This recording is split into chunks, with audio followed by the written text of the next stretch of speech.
Hello and welcome to the instructional video for this bird feeder that we're going to make in Fusion 360. Before we get started, you will need a couple of things. Obviously the software, Fusion, but also this PowerPoint. So this is a model that was a set of instructions, a model that was produced by the STEM Center. I'll try and link this in the description for this video, but it is also found if you Google STEM Fusion 360 bird feeder, it's the top result. You should be able to download that without signing up for anything. You should just be able to download it and crack on. So you will need that before we start. Just one thing to kind of mention as well, I suppose, a nice tip when you're working on a single screen computer and you need to swap between an instructional file like this and the Fusion software.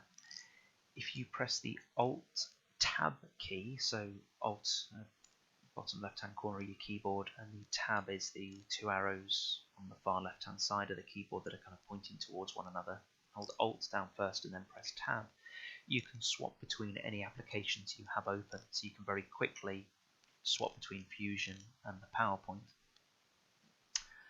I'd advise you have them both full screen rather than trying to do this kind of half screen business, because it's a real tricky thing to do, to use Fusion on half a screen. So I'd go full screen on Fusion and then use this Alt Tab technique to kind of swap between the two.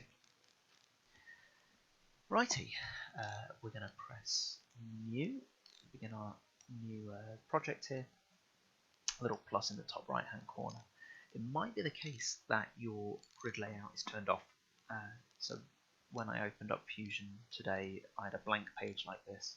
If you go grids and snaps at the bottom, you can turn it back on like so. So the very first thing we're going to do is press save, and we're going to call this bird feeder.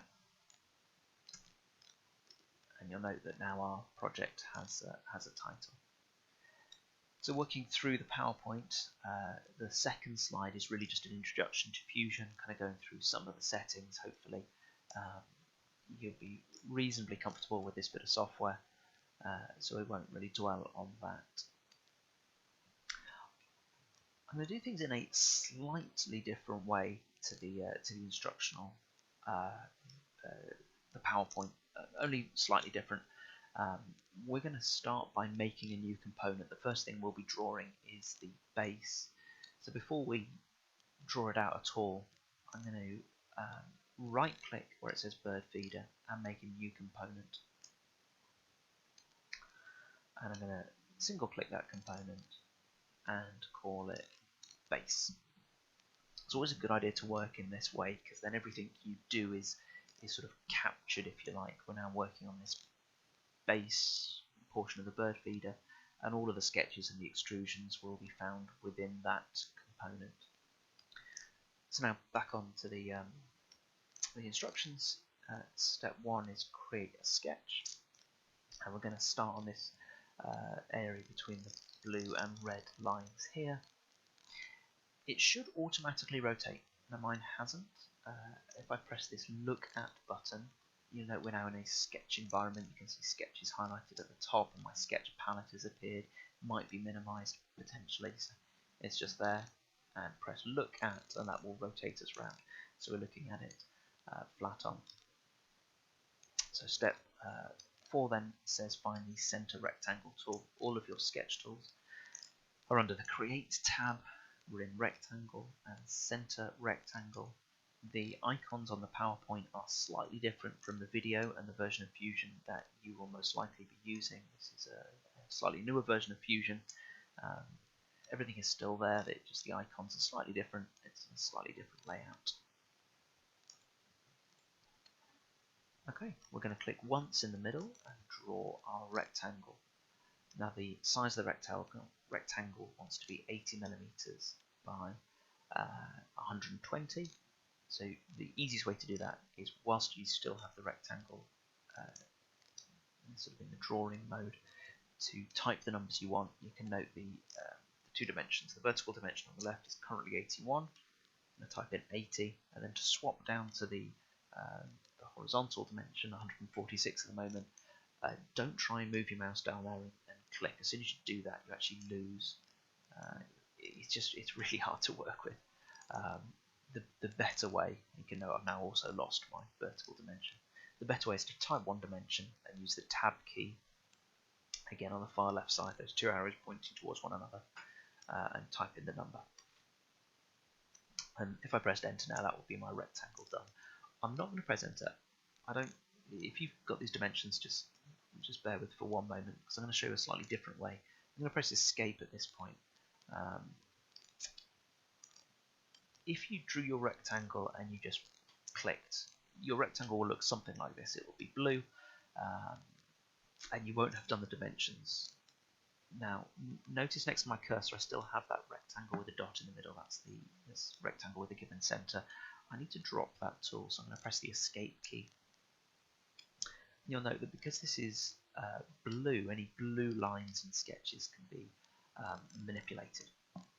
So the midpoint on this is actually fixed. We started right in the middle, and it's being locked into these sort of the center of the sketch. But the vertical, horizontal sizes can be changed. We need to dimension those. I'm going to press the D key to add a dimension. It's also up here, sketch dimension, or at the bottom. Anytime you see a letter, that is the shortcut. So if I just press the letter D, it'll bring up the sketch dimension tool. If I press L, the line tool, R for a rectangle, C for a circle, and so on. So I'm going to press D. I'm going to click this left-hand edge first. You could select the right, it doesn't matter. The rectangle is currently 76. I'm going to type in 80. And click the bottom and make it 120. I'm now going to draw a circle right in the middle. I'm just going to press the C tool for that. Click once and drag out. And again, I could click and then dimension. It's easier to dimension sort of as you go, if you like. And notice all the lines are now black. That means they are locked in place. This circle, the center point, is locked in the middle with all those constraints here. And the size of it is locked by this 64mm. Okay, we're going to make the shape three-dimensional now. In Fusion, there's a lot of different ways to do the same thing. In the instructions, it says to click Finish Sketch and then do an extrusion. Absolutely fine. If you want to do that, I like to work in as few steps as possible. I like to be a little bit quicker. So the way that I do this is I right-click and I do Press Pull. You get the same result. It's just a slightly quicker way of working. Now you might find that when you do that, it goes into kind of a three-dimensional view, something like that. Mine didn't, and if yours doesn't, you really could do with rotating round. You can either click and drag the view cube, like so. But again, a little shortcut here. If you hold the Shift key and the middle mouse wheel down, so press the mouse wheel, you'll bring up this kind of orbit tool and you can rotate round and look at it from a different angle. Now it's asking me to select the piece that I wish to press pull. Do the outer or the inner. Hopefully you can see there's a slight colour change there. I'm going to select the outer portion, and this is going to be extruded 12mm. This asks us to click the home button. Step 11, that's just up here in the top, and that's that portion finished. A good time to save our work here. You could just leave it as user saved. It's a good idea to name it, just to give you a better indication of where you're at in your project. This is a fairly simple design. There's not much going on, but with larger, more complicated models, it might be the case that you have 50, 60, 70 versions as you've gone through your project, and if you ever need to revert back, it's helpful to have a name here. Just to kind of be clear, this is currently version 1. When I press OK and I save, it will hopefully change to version 2. There we go.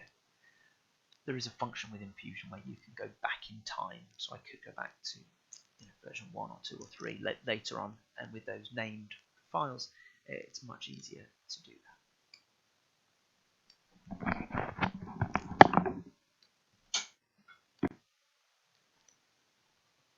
Okay, so the Next instruction 12, is to rotate it round. Now, essentially we're going to be building on this back edge here. The way they've said in the video is to press this button in the top corner. You could do that if you like. So personally I don't really use the view cube very much at all. I do almost all of my rotation with shift and middle mouse wheel. It's not as precise as that, but it's close enough. So we're going to start a new sketch on this back face here, and again, if it's not auto rotated, just press look at. Now what I'm going to do, just looking at step 16, we're going to draw quite a large rectangle on this back side over there. So I'm going to zoom out and then use the middle mouse wheel alone to drag my work so that just so I can kind of roughly fit that rectangle in. We're going to draw what's known as a 2-point rectangle. It's just your sort of standard rectangle. Note the shortcut is R, so I'm going to just click R. And we're going to start in the bottom left corner, kind of snap to that corner, and it wants to be 240 by 120. So you could do 240, 120. That would be absolutely fine, or obviously you could dimension it afterwards. I'm just going to press enter, and that shape is complete.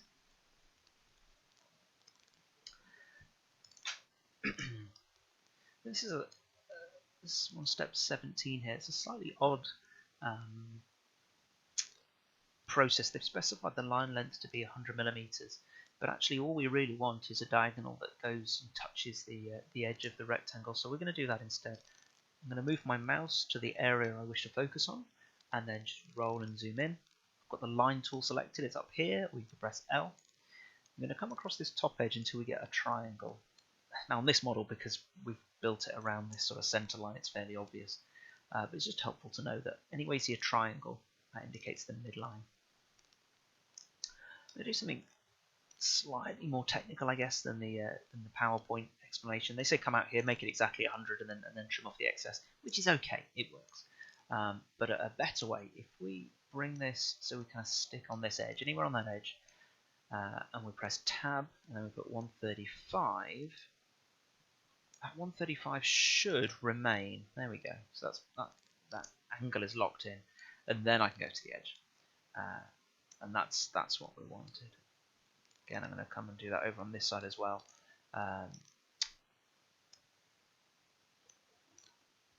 It's looking like that's going to be 90 degrees. I think it's measuring from the line we just drew. I mean, 90 would be correct. It might give you a dimension. I was kind of surprised to see 90. I'll just finish that line.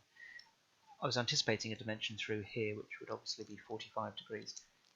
Doesn't really matter, as long as you get the end result. So that was this 90, just to show you, is essentially kind of 90 degrees if this line were extended.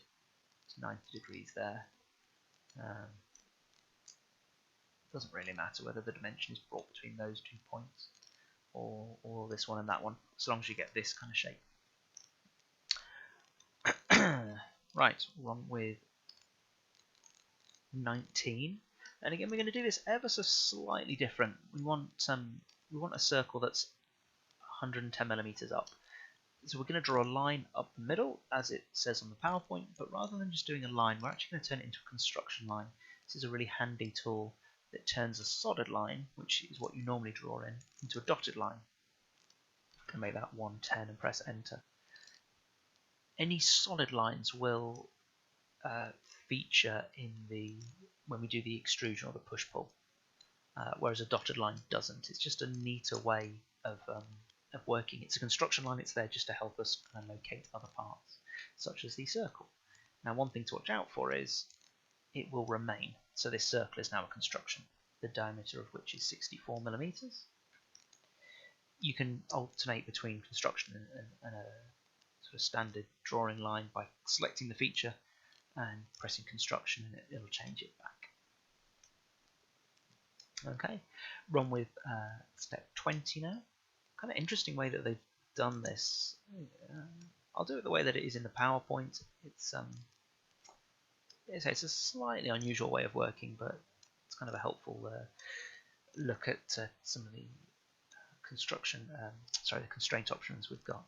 Just again, note the construction is still selected. I'm going to turn it off, and that should now remain off. I'm going to draw a line anywhere on the left-hand side, starting on the bottom edge and bringing it up 110 millimeters. Do make sure that the angle is 90 degrees. It should stick to 90, but you might have to specify that. And we're going to do the same again on the other side. Again, notice it'll stick to 0, and then you get kind of free range of movement. The degrees are, you can kind of set any degree, and then it'll stick to 90. So it's quite handy. Most lines would either be vertical or horizontal, or a lot of lines. Our length is 110. So these lines are blue. That means they can be manipulated. Now they are stuck to the bottom edge here. Oh, no, they're not. Okay. What we're going to do then is two things. Firstly, the operation is to put a tangent on there, so we'll do that first.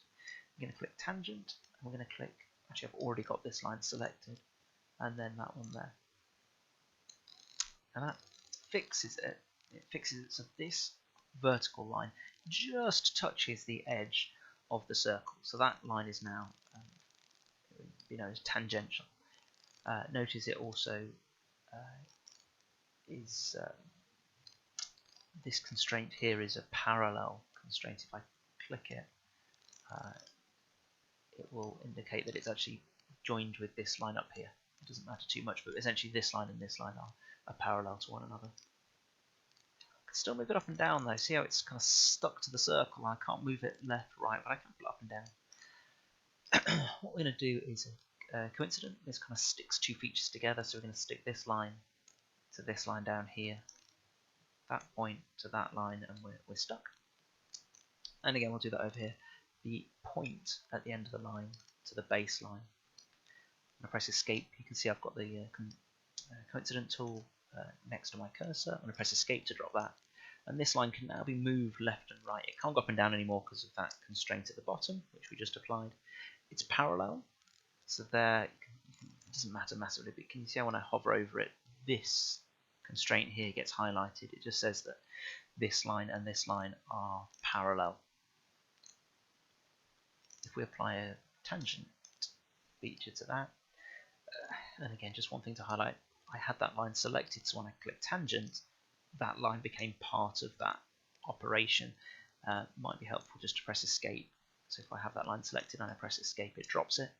I can then select the tangent tool and pick my two features, and that's complete.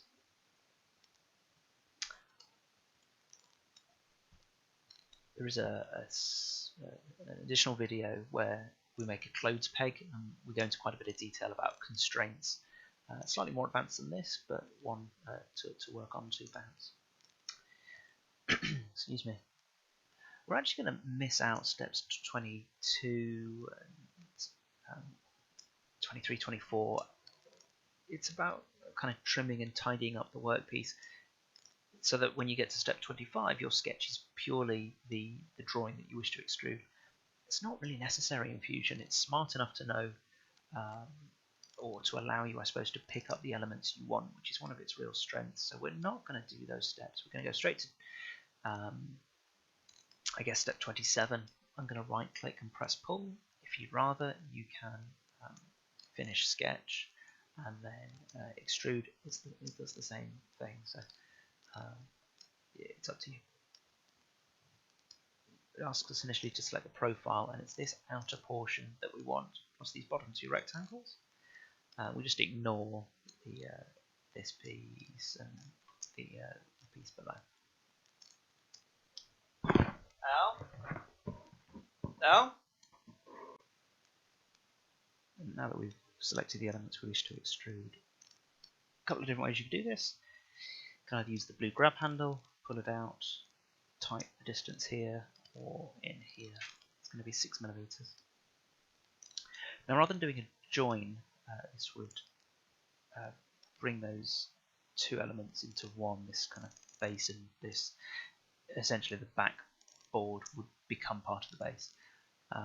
We're going to do a new component, and that will come up here within the.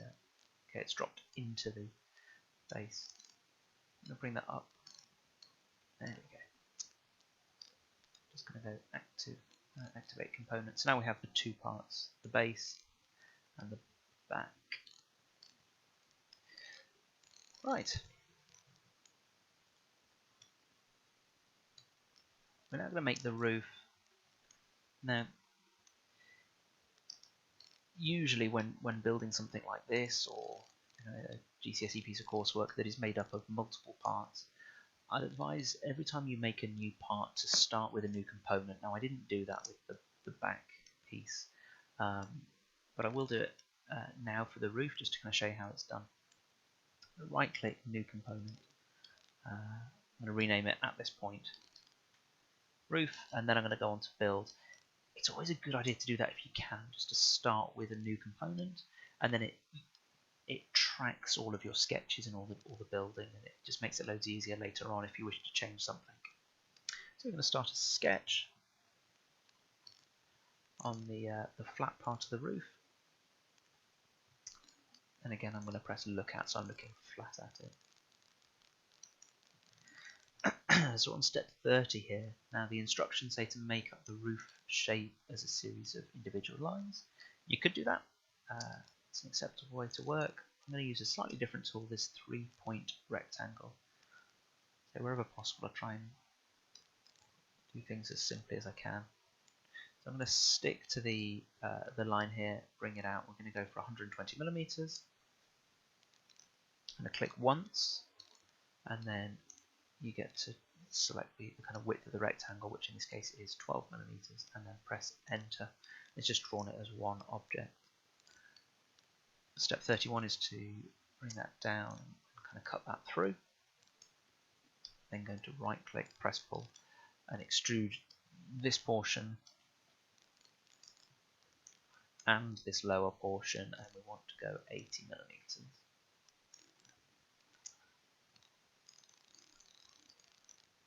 There we go, so that's one half of the roof complete. We're now on to slide 11, which is where we're. Step 34 is to rename them. So I've already called the base, I've called the roof, we'll call this the back. Okay, to duplicate the roof to make the other half, we need to activate the entire model. Notice how the roof is the only thing that's showing currently. Everything else is greyed out. And this dot here indicates that the roof is my active component. You could activate each piece individually. If you want to modify it, it's quite a good way of preventing anything else from changing. But we want to activate the entire model, and from this point we can right click, copy that section of the roof, come into the whole model and paste, and then over here we're going to put 180 degrees of rotation in there and press OK. Right, we're now on step 36. We're going to put a joint in place to join all these together. So joint, it's asking us to select component 1. And, you can pick up any of the corners, but the midpoint for this one is going to be the best to pick. And then on component 2, you can see it's asking me to select this sort of blue bit is highlighted. I'm going to select that, and that will stick those two together. I'm going to press OK. That little symbol at the top here is indicating they're joined together with a rigid joint. I'm just going to turn off the joints. They're still connected, they're still joined. It's just I've made that symbol invisible. Okay, last thing we're going to do is to add some color to it. So we're going to move from the design window into the render window, and this is where we can change the appearance of our project. I'm going to use the appearance tab, or you can press A. Notice here A is the shortcut. looks slightly different to the one in the PowerPoint, but it does the same thing. We're going to scroll down through our different materials here till we find wood. We're going to come and pick up a pine. I'm going to drop it onto one of the two roof portions because this is a copied element. If you apply it to one, the appearance will apply to the other. Also worth noting that in this design there are currently two materials, steel and pine. As standard, everything you build in Fusion is built as a steel component. So at the minute the back and the base are steel. It's quite handy to kind of be aware of that, because if you had multiple materials and you wanted to find or kind of replicate another one, you don't need to necessarily go through the library again because it'll be up here. So I'm just going to drag from there and we'll make the back pine as well. When you've done with the material, it's advisable just to minimize it down to keep it tidy. It can be quite confusing if loads of these are opened up. For the base, it advises a plastic. So I'm going to use this beige plastic. If you want to change the colour up here, you can right click, edit, and then we can play around with different kind of shades of beige, or you can change the colour entirely. Anything you want really. I'll go for a red.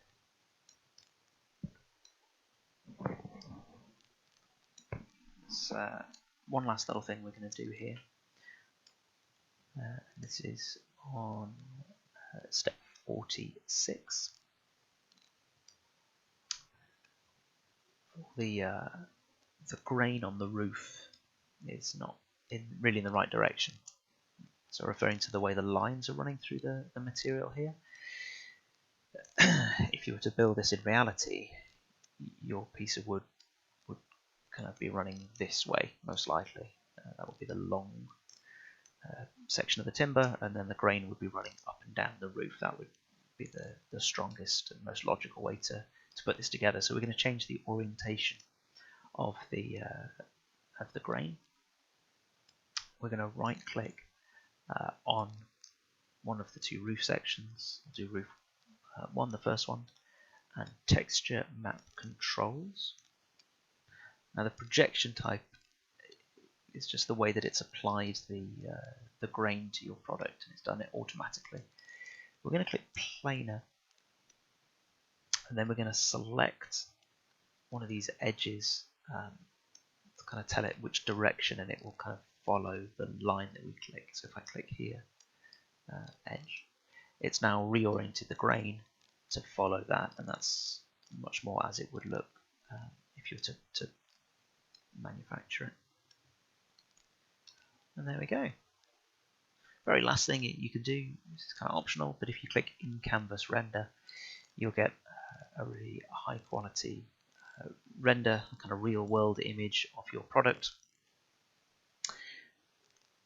So notice that the longer the time elapses, the higher the quality. So it's done 6 iterations, 6 kind of improvements on this this image. If you rotate it at all, it'll stop and have to start again. By the time we get up to here, that's a really high quality image. That's as good as it's going to get, and it will just kind of continue to get better and better. But really, when you're in this kind of range, 40, 50, 60 seconds, it's about as good as it's going to get. And there we go. That's a complete bird feeder.